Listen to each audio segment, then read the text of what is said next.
What's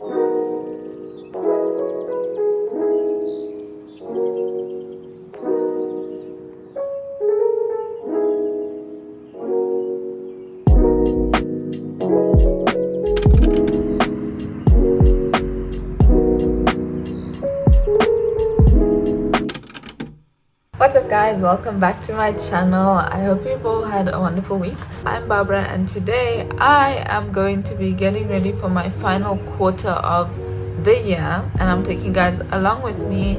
I think now is a good time to re-strategize on all the things that have gone well and all the things that could have gone better, and also share with you guys some of the lessons that I've learned during this time, because it has really been a roller coaster and I've changed a lot of things about just considering my approach to school. So let's get into it.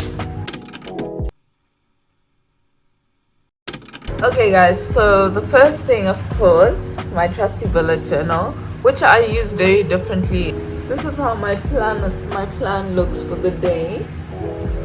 It's literally the opposite of how my bullet journal used to look, if you guys remember.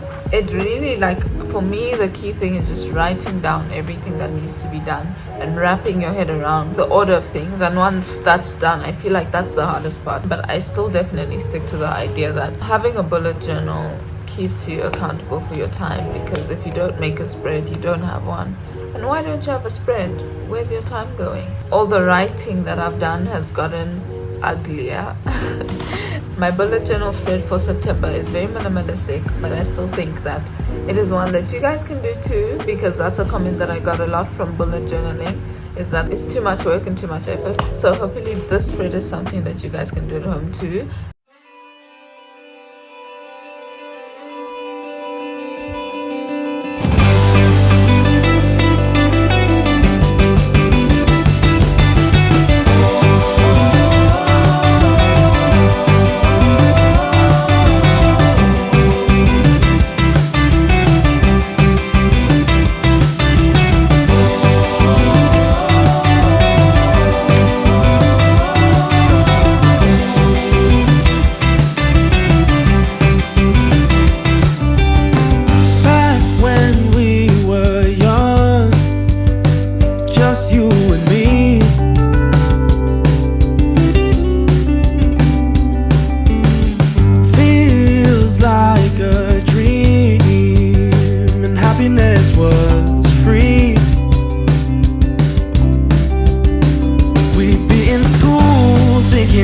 Too cool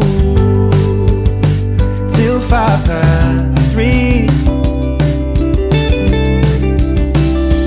You and me, nearby but far away. We've a long way to go, with a few bumps in the road, but I'll always be there for you.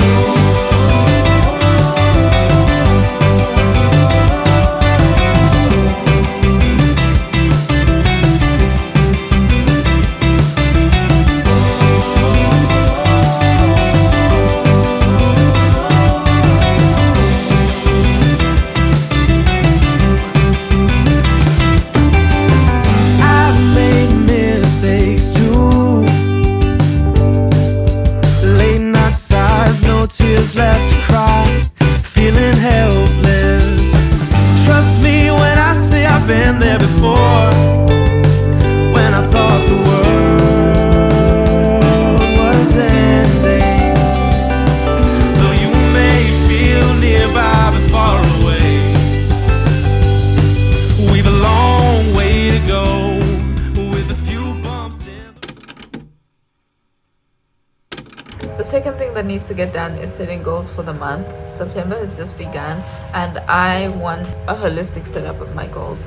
So from my fitness to my academics to my spirituality and holistic approach to life, I just want to make sure that there's something that I'm working on in every aspect, and also incentivizing, because you can set a goal for yourself, but if you don't have a reason to go after it or a reward at the end of the day, it can be harder to get through it.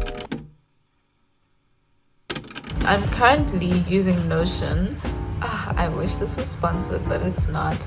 I'm using Notion and I love it so much. It took me a full day to get the whole setup done because I don't know, I'm just not that tech savvy. I think it could have been easier, but it just took me really long. But I'm so happy with how my spread looks, and I literally have my whole life on there. And the fact that they have an app that you can use on your phone, so everywhere I go I can just put everything on Notion and access it wherever I am. I would recommend. The next thing that I have been doing and I will continue to do and do today is preparing for my week as much as possible. That has completely changed everything about everything. Like, you walk into the week feeling lighter, you walk into the week feeling prepared, ready to have discussions when you need to have a discussion with people.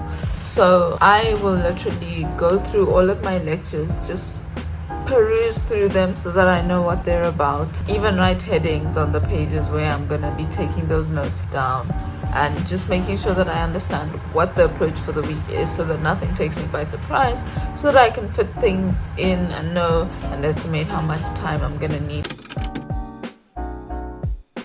My latest academic investment, you guys, let me show you. I invested in a whiteboard. That's one of the things that I've really changed about studying. I'm thinking about making a video on everything I've done study-wise. I don't know if you guys would want to see that, but if I do end up doing that, I'll tell you guys all about it. But I've started using a whiteboard while I'm studying, and that is my latch onto active recall, because setting test questions and stuff and using flashcards, it's not really my forte. But having a whiteboard, drawing pictures and explaining them out loud, completely revolutionized. And the whole obsession with making everything look good goes away, because you're going to erase it in 2 minutes anyway. So I would recommend, if you can't really find a study method that works for you, I mean, you don't have to get a big one, but having a big one just makes me feel like a teacher in class. When I was in school, the most exciting thing was to be able to draw on the board in class. So having my own board, it's exciting, you know, that part of me has not died.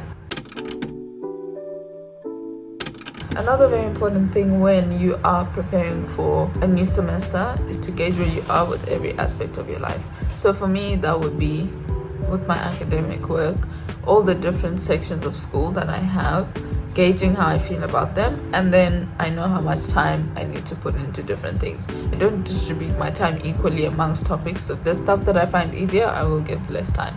Things that are more difficult will get more time. But I can only decide what needs more time and what needs less time by analyzing how I'm feeling overall.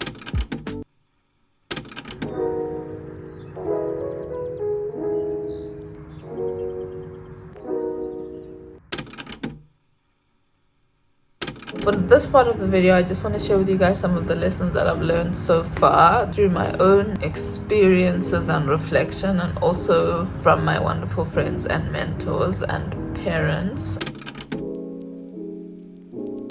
So the first one that I've learned, that I think I say all the time, is being kind to yourself, especially when things get intense and you feel overwhelmed. Sometimes being hard on yourself gives you like the motivation and propels you in the right direction, but being kind to yourself also, and understanding where your limits are and appreciating the effort that you put in, is very important. Because if anyone is gonna be on your side in this world, it has to be you. You have to be compassionate towards yourself. There comes a time in your life where no one else really understands what you're going through, and so if even you are not on your own side, then who is, you know? And sometimes being kind to yourself means taking initiative when you don't feel like it, and working when you don't feel like it, because you know that's for your own good. So it's not just letting yourself sleep in every weekend. You know what needs to be done for the greater good, and also acknowledging how you feel in situations and respecting that about yourself. It sounds pretty simple and wishy-washy, but it takes a little bit of effort, especially in our toxic hustle culture society. But that's a story for another day. The second thing about revamping is that you need to do one thing at a time. Glow-ups are cute and they look great on TikTok and Instagram, but they are not always very practical, not always attainable, and they can get you in a toxic cycle of self-hatred or self-remorse because you're not accomplishing everything the way that you want it to be. So if you want to change your life completely, do it in small steps. Pick one habit or one aspect of your life to work on. And once you improve, every aspect of our lives is so interconnected that other aspects of your life will change and get better because you're working on one aspect of your life. A good example of this that I have been trying to do for myself is get more sleep and get enough sleep, regardless of the situation. Getting enough sleep improves your mood, it improves your memory, it has an all-round effect on your entire life. So once you get enough sleep, I started working around my day, being more intentional about how I spend my time, because I know I have to go to bed early no matter what happens. Then being organized fits into the mold. Everything else just starts to fall into place, and then it's easier to tackle new goals. So one step at a time, be kind to yourself about it. The third thing, and this one is so important, and I think I will speak about it for the rest of my life because I still experience it every day, is that comparison is the thief of joy. I cannot emphasize to you guys how much and how detrimental it is to compare yourself to people all the time. First of all, you will lose sight of yourself. You will literally make decisions to do things because you've seen other people doing them, chasing after something else that you will never attain because you're not that person. So your success will almost feel meaningless because you're not really doing it for yourself. How other people are doing in their lives has absolutely nothing to do with you. Whether people are succeeding or not succeeding, your life remains the same. Your journey, your trajectory doesn't change. And appreciating other people's successes is also much easier when you're not comparing yourself to them. So then you'll be a better friend, a better family member, classmate, colleague. And the third thing, which I'm still trying to figure out myself, is just wondering like when your day will come in life. People who study really hard or work really hard and they just don't succeed, or you train really hard and you just don't get the results that you want, and you just wonder like, when is this day gonna come? What I suggest that has really helped me is letting go of the results and enjoying the process, finding a reason to enjoy the process before you get there. Instead of that thought or that aspiration being something that brings you down, it should be something that gives you life. Find people who can take part in the journey with you. Let that prospective success give you life and not make you feel like, when am I gonna get there? But have it in the corner of your mind is the success that you're working towards, that you will eventually see. My mom has been inspiring me and telling me about consistency. It's impossible that you can spend 10,000 hours on something and someone else can spend 10 hours on it and they do better than you. I mean, it will take a miracle, but for the most part, if you put in the time, you will see the results eventually. So don't give up, but also let go of the result and enjoy the process. Thank you guys so much for coming along on this journey with me. I hope that it has given you some insight and some inspiration to maybe organize your life and take a different approach and reflect. I will see you guys all next week on my next video. Keep safe.